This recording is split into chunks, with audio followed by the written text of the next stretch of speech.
Bienvenue dans notre nouvelle émission consacrée au Seder de Pessa par Henri Faradi. Pâques, matzah et amertume, les trois éléments du Seder de Pâques.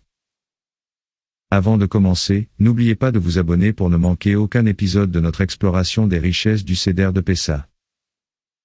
Dans la tradition juive, la fête de Pâques, ou Pesach, est une célébration riche en rituels et en symbolisme, rappelant la libération du peuple juif de l'esclavage en Égypte.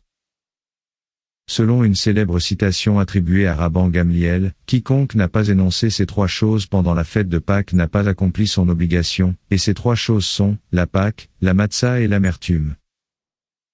La Pâque, ou sacrifice pascal, remonte à l'époque biblique où le peuple d'Israël était esclave en Égypte. Lorsque la dernière des 10 plaies a frappé l'Égypte, le Seigneur a commandé aux Israélites de marquer les linteaux de leurs portes avec le sang d'un agneau sacrificiel. Ce rituel symbolisait la protection divine et annonçait la libération imminente. Pendant le Seder, la Pâque est rappelée par la lecture des textes sacrés et parfois symbolisée par la présence d'un os d'agneau sur la table. La matzah représente le pain que les Israélites ont mangé alors qu'ils fuyaient l'Égypte, n'ayant pas eu le temps de laisser lever leurs pattes. Ainsi, la matzah symbolise l'urgence de la liberté et la nécessité de se souvenir des souffrances passées. La tradition exige de consommer de la matzah pendant le Seder, en commémoration de cet événement historique.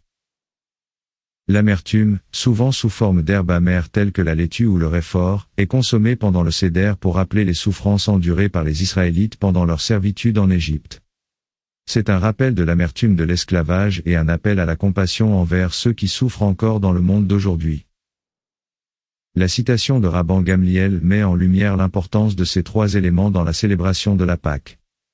Leur inclusion et leur dégustation pendant le Seder ne sont pas seulement des rituels, mais des actes chargés de sens et de symbolisme, rappelant aux participants l'histoire de leur peuple et les valeurs fondamentales de liberté, de justice et de compassion.